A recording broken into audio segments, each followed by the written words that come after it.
broadcast network, AFTERBUZZ TV.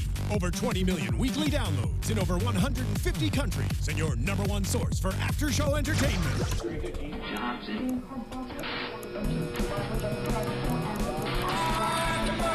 AFTERBUZZ TV, the destination for TV superfans. Producing aftershows for over 300 of your favorite TV shows.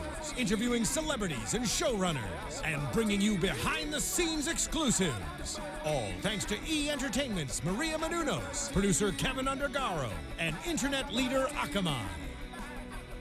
Now, let the buzz begin!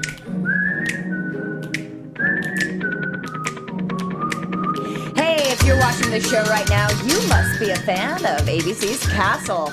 Hey, so are we. I'm JJ Snyder, and this is my gorgeous co-host, Lacretia Lyon. Lacretia, thank you for being here to talk about the show with me. I know. Thank you for coming after going to the dentist of all places. JJ's a real trooper, guys. I did. I had a cavity replaced. Keeping it healthy, y'all, up in my gums, so I can come back and talk about Castle. Welcome to this week's discussion of Castle, Season 8, Episode 15, Fidelis Ad Mortem, Faithful Unto Death. A fitting title as the episode went on, I realized, didn't you? Yeah, and like, honestly, to me, out of all the episodes that have come back, this episode was probably the least exciting, but it was still a good episode, and there were a lot of moments where I was like, oh God, they're not going to do that. Oh, thank God.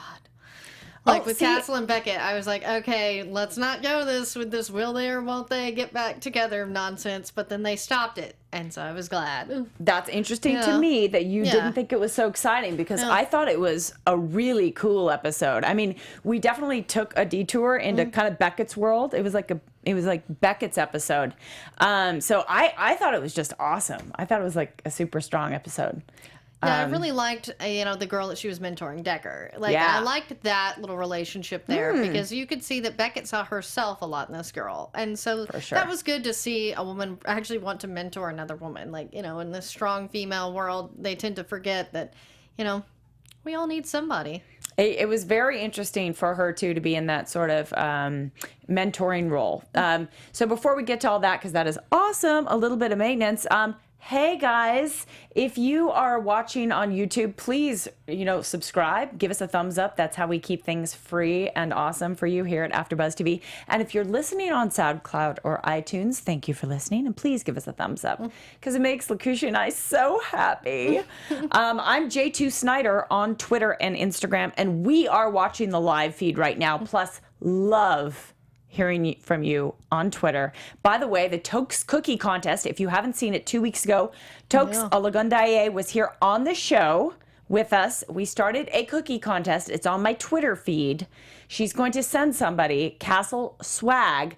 We're up to like 532 retweets. Oh, wow. So I'm not sure if we're going to make it to 1,000. I'm trying to wrap it up a little sooner. But we're definitely going to get someone out in the Castle universe some swag, because that's what we got to do. Exactly. You got to give your fans what they want. We got to follow through. And they want free stuff. Yeah, we're going to get it. If I have to go over onto the stages and get it myself, I will get it for you guys. So check that tweet out and keep retweeting. Lacretia, you're looking at the message boards right now, so talk to Lacretia. And where can they find you on Twitter and Instagram? And of course, guys, if you can spell my name right, I know I struggle too, but it is Lacretia Lyon. And of course, since there's only one, that's Twitter, Facebook, Instagram, all over social media. Okay, guys, so that's where we want to hear from you, right there. Okay, back into the episode. So we opened up with a murder in a big warehouse-type building, and it was brutal because this guy was, I think, down with a stab, and then he got shot. Yeah. It was like, I was like, oh, brutal. All right. So we then cut to Beckett and Castle, and it's like the totally opposite vibe. Did you get a vibe for? She walked in the kitchen. He's cooking eggs, right? Did you see him? A little hot sauce in the eggs as he was tossing them. Did you see that? Yeah, I love that because that's how I like my eggs too. Because I'm from Texas. We put hot sauce on everything, including eggs. I am not from Texas, but I am totally with you. Seriously, I put like sriracha or hot sauce on everything. But I've never done it in my egg before I scrambled it. I kind of put it on the egg in the pan. Do you ever do it in the bowl? I've never done it, while I'm scrambling. Usually after.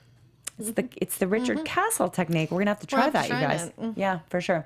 But did you catch the vibe when Beckett walked in? Because it was very like morning after. Yeah. Like she was like, "Hey," And then of course Mom comes in to ruin it. oh, okay. So yeah, so Martha walks in, which was hilarious. But before she does that, I thought Beckett had a great line because I love coffee. I don't know about you. Yes. And Beckett's like, "Whoo, this coffee could wake the dead." I'm like, that is a great line. I'm going to use that. Yeah, because being Richard Castle, he's got some fancy like kookaburra, like cat, coffee there. Yeah, that's a fancy pad he's got. Isn't it sweet? Oh yeah. I love that house. Okay, so Martha comes in with her new book. Yes. Yes. And I loved how he's super proud, so excited, and then the dedications to him, but that it's not very nice. It's Oh my so God. funny. Okay, so the title of the book, is it Unsolicited Advice? Yes. Okay, yes. Unsolicited Advice by Martha Rodgers, which I saw on an article online, like a recap today. Someone was recapping the episode last night, and they're like, they better get that freaking book out on the bookshelves. Like, we really do want to read that book, and I'm with you. She was so hilarious. Yeah, and then it's dedicated to him, but she's like, darling, let's not make this all about you. Yeah, because I love how it said, if it weren't for your many screw-ups, I wouldn't have this book, or something to that nature. And I'm like, that's not what my mom would say. That was awesome. Okay, well, a brief appearance for her in this episode, but I mean, so exciting to see her drop the bomb of that book on all of us. Yeah, that was fun. Okay, so back, Beckett, of course, does sneaky sneak, because she doesn't want to be caught by Martha, because they're still hiding it. Still hiding the relationship a little bit. She does a very good job of sneaking out. And then her phone rings, and she is called to a case, which doesn't always happen, because she's not like Ryan and Espo. She has to show up at every murder. But this murder had a little bit of a special element. So she was called to the scene. Yeah, I liked that, this pulled in, Beckett to go into her past, not like, with the nonsense with her mother, just learning how she came to be in the academy and, her relationship with the former captain and all that. I really liked that they brought up some Beckett's past that didn't have to do with her mother. I really liked it too. And it is so realistic, like to think, oh, each one of those guys in the precinct started out, if not at that academy, then at another academy. And they showed the building. And for me, and I'm a West Coast person, but the building was the academy building itself, it was so East Coast. And it was so old school. It looked like, like early 19th century or 20th century, New York brick building. And it just like set the scene for me. I'm like, oh yeah, they probably do train cops there. And, so I was very intrigued by the whole place. And what intense training they have, because it cannot be easy to be in the NYPD. I know, I was a little disappointed that, because Stana Katic can pull the comedy, and most of the time when I've done a police academy, it was from the police academy movies. So I was just a little, disappointed that they didn't do some comedy with Beckett there. It was all very serious. Oh, really? Yeah, I'm like, what kind of police academy is this? No one making any impressions or anything like that? Right. I'm trying to think if there's anything like funny that went on. Well, so they walk in. She walks in with Ryan and Espo. Well, they know we should back up. We know the victim's name now. Danny Bordeaux. And he was a recruit at the NYPD training facility. So that's why we're going there, first of all. And the killer went to very special pains to cut the bullet out of the body. And for them, that's a clue, like, okay, because they know we're going to do forensics on the bullet and we're going to be able to trace the gun. So that must mean it's a gun in the system. Yeah. It's a gun that is registered in the system. Okay, so they're putting two and two together.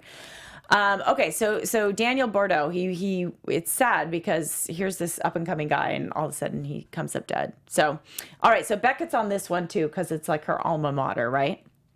And we go in. I was gonna think if anything was funny, like they're walking down the hallways and there's people doing push-ups and like setting the scene, and then of course like Beckett has all those trophies still in the cabinet. Well, I was like, what did she really outcompete people in what? you know, it was like I know that shooting and academies like that, they do have like awards and things, you know, for best shot and, you know, probably best time for the obstacle course. There's a lot of stuff like that. So it's like with anything, they'd love to give trophies. Yes. You know what? And you're reminding me as well. I've been on the grounds of the LAPD training facility, which is at least one of them. I don't know if this is the main one. It's over in Griffith Park. And but they do similar thing. Yeah. So they have awards and stuff as you're rising up in the ranks. It's interesting to see it. But then did you catch this moment? Because I was like, oh my God, that when they started to go in the dorm rooms, that Esposito's like, well, I didn't live on campus because I met more chicks living off campus. Yeah, that's the thing, is you gotta love Espo. He is a true ladies' man. Oh my God. I was like, that is such a dog. Yeah. Like whatever writer thought of that, I'm like, he's such a dog. Oh, it was funny. That was classic. Okay, so we meet this Deputy Commissioner Malone, who runs the whole thing. Of course, he's very familiar with Beckett. He says, like, you're a legend around here. And so it's all a bit nostalgic for her. But then the bigger person that walks in is this Sergeant Ortiz. Yeah. Which is like, this is like her, obviously, her toughest boss, her guy that she's connected to. I could just tell, I think, like this was Stana Katic's acting, that she just thought of this guy so fondly. Yeah, because to me, I mean, when this really talks about both of them, how it was obvious that you knew they were instantly connected when he walked in the room. So to me, it was this sort of familiar bond, you know, at best, you know, sort of fatherly, even though she lost her mother, not her father. This guy was obviously a good mentor, just like, you know, our former captain. Totally. Yes. Yep. That was neat. Okay, so we find out from Sergeant Ortiz that had Danny Bordeaux, the victim, under him training in his recruit class, that recently Danny had been kind of like faltering on exercises, or just kind of like he had been sloppy in places he hadn't been before. So he knew there was something personal going on with him, but like, you know, it's not the kind of place where someone like holds your hand and says, you know, tell me what's going on. It's like, you know, you gotta, didn't they use the phrase like you gotta cowboy up or something? Yeah. You gotta cowboy up, which I don't know exactly. I mean, I get it. Like you gotta cowboy up. You gotta like take care of business. You gotta basically it figure means it out. What's stop it mean? Being such a wuss. Like, yeah. You know, because that's my people's language. That's really what it is. You know, dude, I'm asking nut a up or shut up. You know, I love it. Does anyone else out there in the fandom have their take on what cowboy up means? But I think Lacretia summed it up pretty well, but I just love that phrase. That's awesome. I'm going to use it now. Cowboy up. Cowboy up, would you? Suck it up, man up. It's kind of like man up. Yeah, I mean, man essentially up. It's the same thing. Yeah. Grow some cojones, we say in Southern California. Okay, so... we start to delve a little bit more into the history of this guy now at the academy. And it's really going to be up to Beckett to kind of infiltrate. I think there's 14 recruits that are left in the class. Yeah. But Lainey pops up and says, hey, check this out. A fragment of the bullet was found near the rib. And just on that fragment, I was able to trace it. And it happens to be an Academy gun. Okay, so that was huge news. So at that point, Beckett's like, okay, I'm staying here because this all went down right in here. Yeah. Okay, but it's not like they tell everybody, look, you're a suspect. It's just sort of like Beckett starts to work with them under the pretense of being like an alumni or something. Yeah, you know, she, you know, actually pulled more of like a Castle in the sense where she was sort of undercover as like a teacher is what I thought, you know, kind of imparting her wisdom in this, I guess,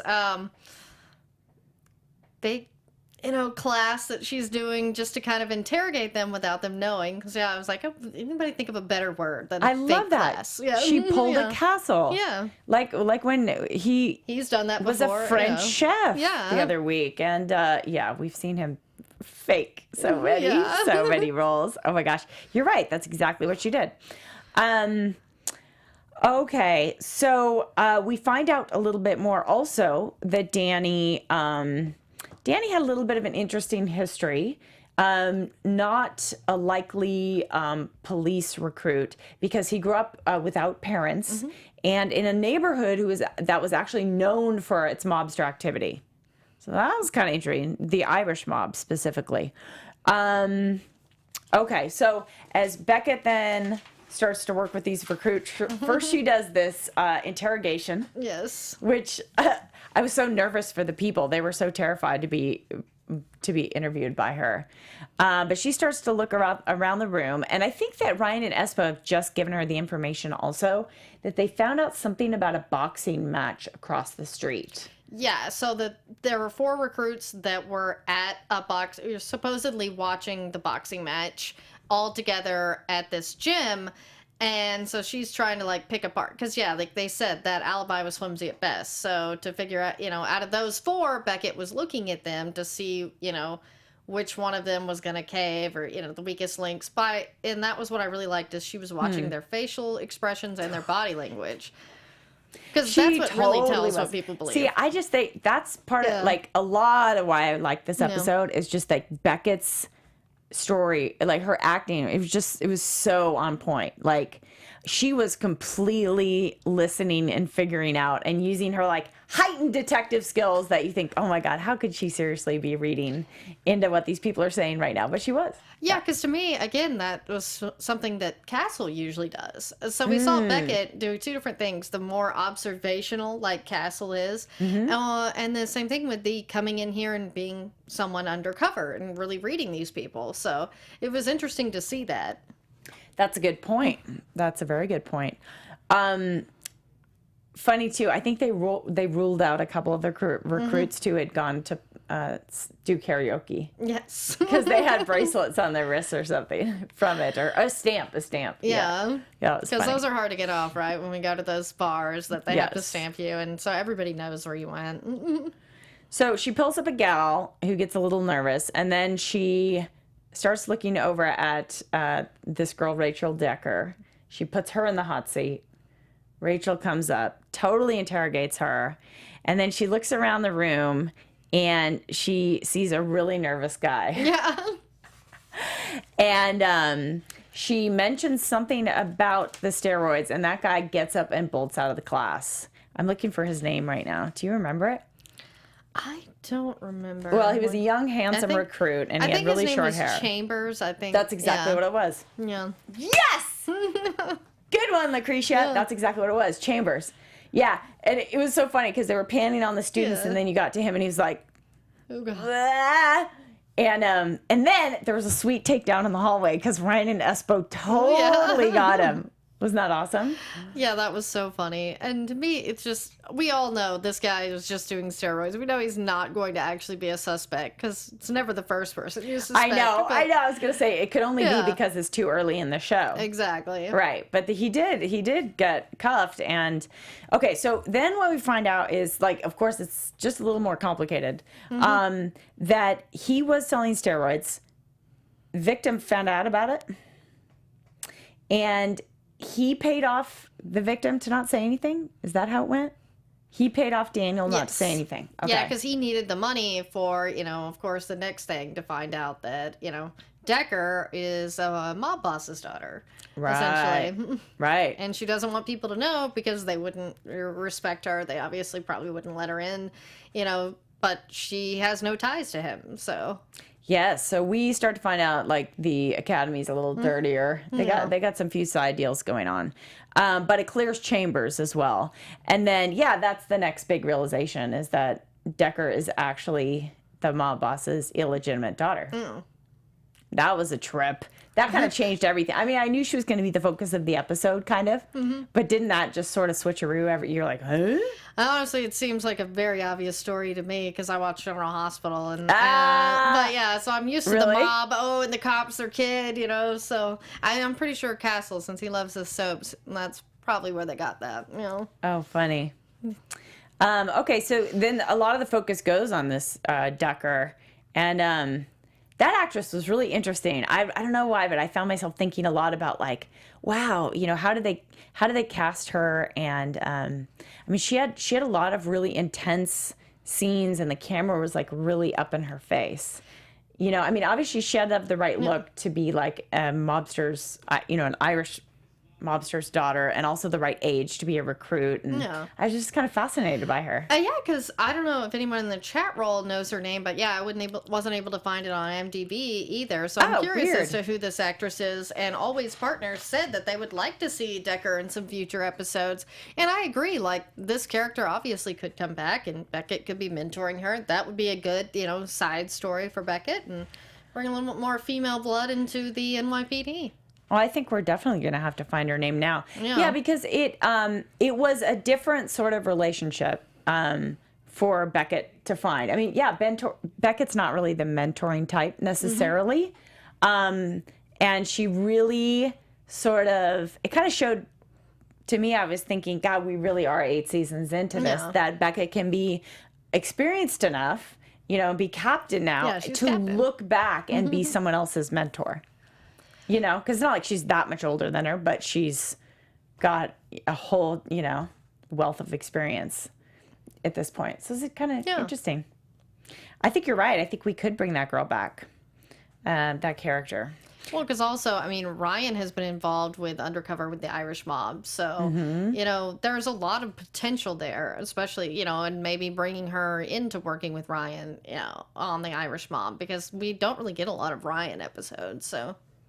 No, we don't. And I bet Seamus Dever would like to have something to say about that. Oh, yeah. I love him. I know we had one last season. We had like a very Ryan-focused episode. I wonder if there'll be one this season. You know, we are at an interesting point in the season because now I think that we have 22 episodes. So I just started realizing, like I was counting last night, I'm like, oh, we only have 7 more shows. Yeah. And we don't know for sure whether the show's going to be renewed. Yeah, it's still on the bubble, as they say. What do you guys think? We would love to hear from you guys. Oh, and Ava G tells us that it's Ellen Woglom. I hope I spelled her name or said her name right. It's spelled Woglom. Awesome. So if anybody wants to look her up. Thank you for that. Yes. Ellen Woglom was the actress who played Rachel Decker. Well, she did a good job, is what I have to say. She was really entertaining. Yeah. Yep, intense at least, that's for sure. Okay, so yeah, my point was by saying we're 7 episodes left is just I feel like some significant things may start to happen here. But the most significant was that happened at the very end of this episode, and that is like Beckett and Castle really reunited during this episode in a way they haven't. Yeah, because what I like is that Castle didn't hold on to this for a while. I mean, he had to think about it because, again, you know, like, you know, Haley showed him in the video, he forgot to protect Beckett. But at this time, he was mad at her for lying and keeping him out of it. So Castle, you know, being, you know, who he is, the good guy, he thought, I can't, you know, not tell her. So he did. And then at first I was a little like, Beckett wanting space with that? I was like, seriously? You just did that. But luckily it was just a smidgen of, just a minute, but then she was fine later. Because, yeah, I was like, are they seriously going to break them up again? I know. That's what I thought. But I was like, oh, thank God when they turned around. But I guess it's just this whole Loxat thing is it's so like core for her. It's like her big issue. I also noticed, hey, during all that occurring, that our friend Tokes was in the episode, and I kind of realized, wow, I think she's now a presence, you know, like Castle's friend. And she's a presence. She will be with us, so it's cool. Yeah, because it's good because we really don't see Castle with a lot of friends. Like we've seen, you know, he has this relationship with Beckett. Yeah, what's up with that? And he has a relationship with Ryan and Espo, but they're literally more Beckett's friend, you know, and that's what it's always been, is they're really more her friends, you know, part of the precinct. Castle's always been odd man out. And that's what Haley serves as, is, you know, Castle's buddy. Yeah. And it's good to see that. And she's good. Like, there's like a buddy vibe between them. Yeah. Like, yeah, I feel it. Like, I think it's working. Boy, there are a lot of Tokes fans out there, too. Fans of that character. I mean, I see a lot of good things in the message boards, you guys. Like, people have really accepted her character. That's cool. Yeah, Always Partners says, love Tokes. I know, we do too. Yeah, you know? she's badass. She's badass, but she's smart.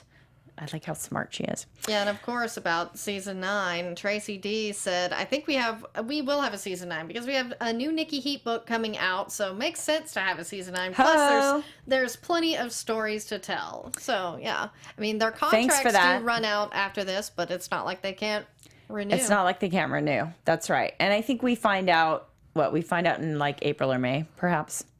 Yeah, interesting. Okay, back to the episode. Vikram had a very brief appearance. Yeah, you blink and you missed it. I think he like came in to work, like he probably had 3 hours on the set, and then he had 10 days off, and I wonder if he went on vacation. Yeah, his AT&T commercial that you see during the breaks, it was longer than it was longer than his appearance tonight. That's right, holding down the AT&T commercial. Sunkrish Bala, how fun was that? Yeah. Yeah, I've seen it a lot. Yeah, it's on a lot. Like, he's doing good. I mean, I remember when they killed him off The Walking Dead, I was like, oh, is this guy going to work again? And then he showed up on Castle. So bam, and now he's got an AT&T commercial. Yeah. That's right. So he scanned the recruit's laptop, though, and found that, Daniel's laptop, and found that he had downloaded everything on Lucky Jack Flanagan, like all the files. So it looked for a minute like, is he a mole for him? Like, oh my God, there was a mole in the NYPD training class. This kid was completely working for the mobster. That's what it looked like. Yeah. For a moment. See, I didn't grow up like, in the mob. So, but even hearing that, like how things work, like this, sometimes that's why I'm so fascinated with the show. I'm like, oh wow, someone would actually do that. Yeah, see, my hometown, like it was run by the Lebanese mafia, and they are a famous family with a football playing son, Johnny Football. But yeah, so like it was really interesting because my dad would work their parties. So like the mob is real and it is something that works. But what most people don't realize is it is more like Lucky Jack Flanagan, and where it's very small, little intricate like jobs. Like it's not always gun running or ship. It's sometimes it's just like selling like bootleg cigarettes or cockfighting or random little seedy jobs. So I thought that was interesting that they just didn't go full on into gun running and all that like you think. Yeah. Right. That it could be something smaller like a lingerie. Yes. Or at least a cover for a lingerie manufacturer. Okay, so Beckett goes face to face with this guy Flanagan, and that was a dirty scene, man. That was gross. He was so rude to her, and it was so awesome how she totally didn't miss a step and got right in his face. And then that was one of the big quotes I think from the episode. She was like, you know what? Oh, first of all, he offered her crotchless panties, was like so offensive. Do you know what I mean? Just so freaking offensive. And to say something like to Beckett, it's just like, she's gonna nail you to the wall now. And so she basically, what I remember, she got down on his face. She was like, you know what?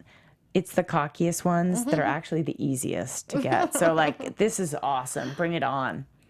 I love it though, because I feel like she's a great example of how to deal when men are really rude to you, and it happens to us ladies quite a bit.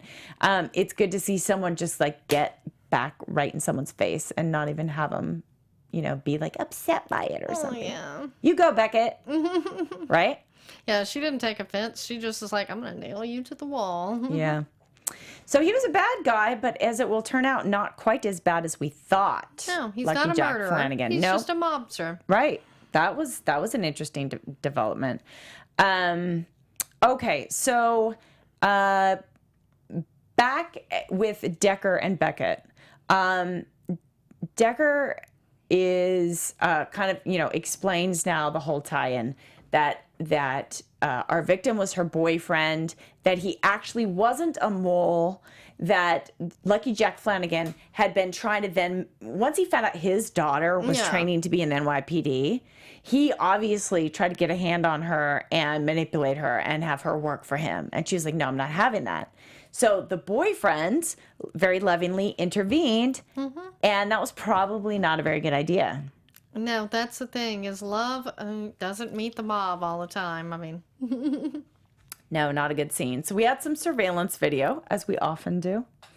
And don't we? Yeah. When was the last episode we didn't have some surveillance video? I know. That's what I always say is people, why do you do stuff when you know there's Yes. cameras around everywhere? Speaking of, I was looking at my own surveillance camera this morning with my husband because one of my neighbors keeps having their giant dog go poop on our lawn and not picking it up.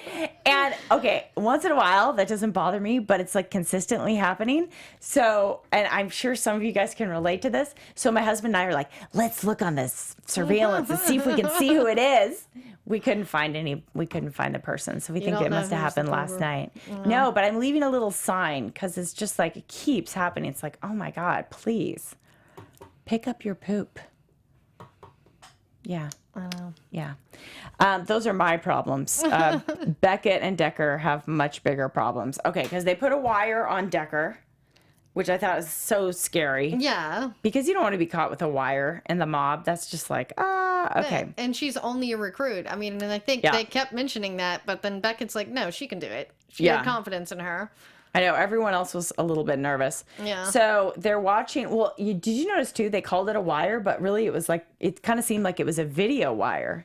Yeah, it could have been like just like the chest cam that they have for cops now, I'm guessing. Yeah. Because to me, that makes a lot more sense than just audio. Like if you can get it on there, don't you want audio and video? Totally.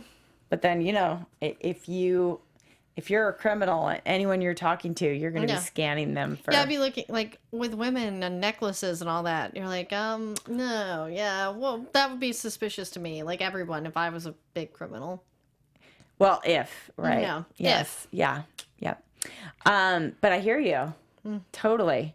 And don't they have little devices where they can kind of like scan you for them? Yeah, and for stuff? electronics. That's what I'd do if I was a mobster. I wouldn't have a meeting with someone until I scan them. What would you guys do? We would really like to know. Yeah, let us know Yeah, what you would yeah. do if you were a mobster. Concerning, or if you have any surveillance stories you'd like to share with us. Okay, so she goes in and she just kind of loses her cool, basically. She came on way too strong with him, and I felt really nervous. And then she pulls a gun right in his face. I'm like, okay, this is really bad. And so the 12th precinct basically intervened. They came, and then Beckett told her to put the gun down, and then so now Beckett has a gun to her. Yeah, and that really saved her from looking like a mole. So I think it was, luckily she screwed up in the way because he was already kind of making her, but them pulling the gun and then Beckett and them coming in made her not look like a mole. So That's true. if something were to ever come up, Daddy's not going to blame her. Yeah, that's true, huh? Oh, that was really kind of a trippy scene. But she puts the gun down. She doesn't really want to put the gun down. And then, because Beckett says, talk Yeah. to Lucky Jack. And Lucky Jack says, your boyfriend left here alive. I saw him in the alley, and then I'm pretty sure there was a black car following him. Back to the surveillance footage. Yeah. But Beckett just can tell she has a sense he's telling the truth. So then this is what totally tripped me out, because you're like, a black car. Oh my God, there's a plate on it. And then they're like, whose car is it? And then it was Sergeant Ortiz, her hero's car. Yeah, and I kind of suspected that he would at least be brought up as a suspect, but I never thought he did it. And of course he didn't. But yeah, Right. I was like, I think at one point it is going to be he's suspected because, why else would he be here? And they, have that connection if they weren't going to at least throw suspicion with him. Yeah, and then it would be like, it's basically the most surprising person to be involved. Didn't you think? Yeah. It's like, who is the last person you want to be involved in this crime? But that's not quite what happened, No. because so they're in that shooting simulation Yeah. area, which was very interesting and cool. And bam, he says, "Wait, my car was loaned out by," pop, and he gets shot in the shoulder. So guess who it was? It was the big cheese. It was the big boss, Deputy Commissioner Malone. Which was super, very unexpected, even though, and you're like, oh yeah, of course, it's like the last person you suspect, but there it was. And I was afraid too. I thought they're not going to kill Ortiz. I mean, they shouldn't, but Beckett's dragging him to the side. Like, this could go really bad and he could die. Did you have that? fear at all, or are you like, no, we're good? Yeah, I honestly thought, I'm like, he'll be wounded, but, we see Beckett's dealt with so much death, I didn't really feel like they would kill him at this point, because it also wouldn't drive his story. I think if this was maybe earlier in the season, and, it was meant to drive more story, I could see them killing him off, but... Good point, Lacretia. I like that. Okay, so, the murder's wrapped up. And now we are left with Beckett and Castle. No. Yeah. And Castle has come and had a heart-to-heart with her back at the precinct during the middle of this whole thing and kind of explained to her, look, I found out where I was and kind of what had happened. And I actually knew about Loxat over a year ago, but I wiped my memory clean. And she's like, why? Why? And he said, the same reason as always, just to protect you. Yeah. And I loved then, for me, I just loved how they wrapped this into it. Is she had just told Decker, like, she had had that face-to-face with the young cop and just like, you kind of lost your cool. Like, you need to figure this out. Do you want to be a cop or not? And she's like, yeah, I want to be a cop. And Beckett was so happy. Yeah. Could you tell? Yeah, because she sees herself in Decker. Yeah. So she wants her to do well because, she sees a young her and like where she could have, because to me, if she hadn't had that mentor, she would have gone astray as well. Because she had a lot of anger and that's why she was a cop with her mother's murder. But you have to harness that and turn it into what she has, like being captain and really working hard. Yep. Yep. And that's the way it went.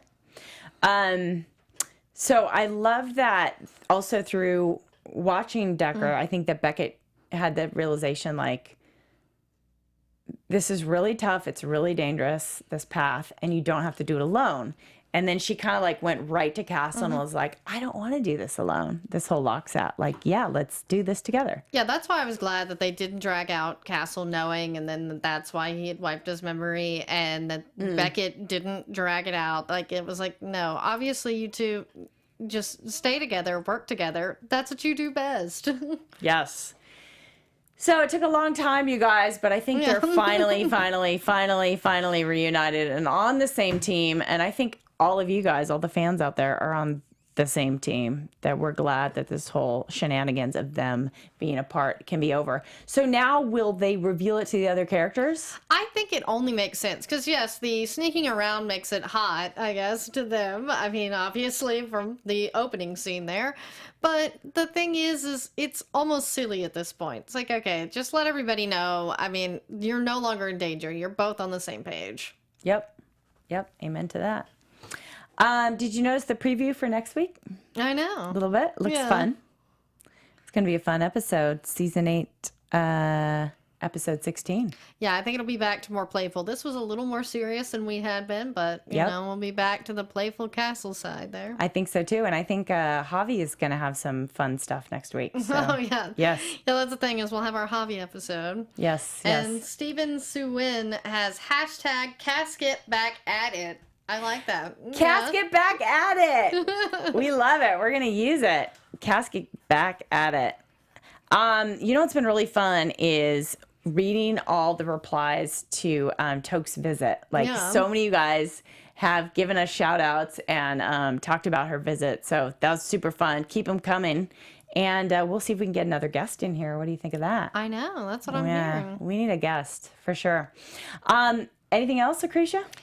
I think that's it. We pretty much are all consistent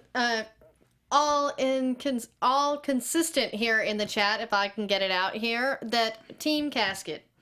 Everyone is praising the fact that they are officially back together. Got it. We are consistent. We are concluded. We are fulfilled. We are happy. You guys, thank you so much for joining us here at AfterBuzz TV. Remember to please give us a thumbs up, subscribe, tell your friends about us, and please keep in touch with Lacretia and I during the week. At J2 Snyder is my contact on Instagram. Lacretia? And of course, if you can spell my name right, it's Lacretialyon. And of course, you can find that anywhere since there's only one. Shout out to all our friends in Germany, all our friends in Brazil. Thank you. We love you guys. All our friends watching in England, Spain, It's great to be a part of your castle experience. We are so happy to be bringing you this show from Hollywood, California. We'll see you next week here at AfterBuzz TV. Bye, guys. From executive producers Maria Menounos, Kevin Undergaro, Phil Svitek, and the entire AfterBuzz TV staff, we would like to thank you for listening to the AfterBuzz TV network. To watch or listen to other after shows and post comments or questions, be sure to visit AfterBuzzTV.com. I'm Sir Richard Wentworth, and this has been a presentation of AfterBuzz TV. Buzz you later. The views expressed herein are those of the hosts only and do not necessarily reflect the views of AfterBuzz TV or its owners or principals.